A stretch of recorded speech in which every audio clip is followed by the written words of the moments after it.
Hello எல்லோருக்கும் வணக்கம். Welcome to our channel, அதுவும் நியூ சேனல். ஸோ இந்த சேனலில் என்ன ஸ்பெஷாலிட்டி, எல்லோரும் பண்ணுற அதே குக்கிங் தானே அப்படின்னு நீங்கள் நினச்சிட வேணாம்.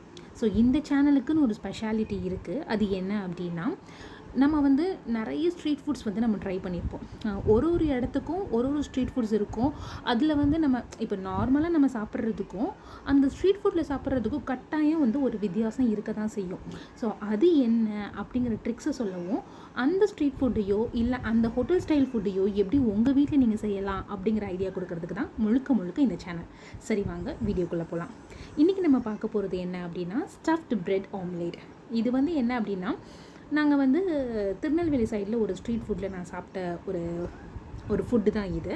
ஸோ அதில் வந்து அவங்க ட்ரிக்கியாக ஒரு சில ஐட்டம்ஸ் யூஸ் பண்ணியிருந்தாங்க. ஸோ அதை எப்படி வந்து உங்ககிட்ட நான் கொண்டு வரலாம் அப்படின்னு யோசிச்சு நான் பண்ண வீடியோ தான் இது. ஸோ இதில் பார்த்தீங்கன்னா, ஃபஸ்ட்டு ஒரு கடாயில் oil, chilli, onion, ginger garlic paste இதெல்லாம் போட்டுக்கோங்க. ஆனியன்ஸ் நீல வாக்கில் கட் பண்ணிக்கோங்க. ஸோ 2 ஆனியன் எடுத்திங்கன்னா ஒரு டொமேட்டோ அந்த மாதிரி கணக்கில் எடுத்துக்கோங்க.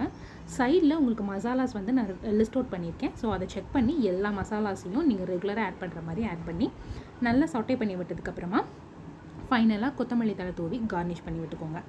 ஸோ இதுக்கப்புறம் இப்போ நார்மலாக பிரெட் ஆம்லேட்டுன்னு பார்த்தோன்னா 2 பிரெட் வச்சு நம்ம பண்ணுவாங்க. ஸோ இந்த ஸ்ட்ரீட் ஃபுட்டில் என்ன ஸ்பெஷாலிட்டினா, அவங்க ஒரு பிரெட் சைஸ் தான் வச்சுருந்தாங்க. ஸோ அது மேலே ஒரு லேயர் வச்சுருந்தாங்க. ஸோ அந்த லேயர் எப்படி அப்படின்னா, உங்களுக்கு வந்து ஒரு சப்ஜி மாதிரி இல்லாமல் மேலே வந்து இந்த ஒரு கோட்டிங் கொடுத்துருந்தாங்க. இந்த தக்காளி வெங்காயத்தை ஒரு கோட்டிங் கொடுத்துருந்தாங்க. ஸோ அதை மாதிரி நம்மளும் கோட்டிங் கொடுத்துடலாம். கொடுத்துட்டு ஒரு பவுல் எடுத்துக்கோங்க. அதில் 2 எக் போடுங்க.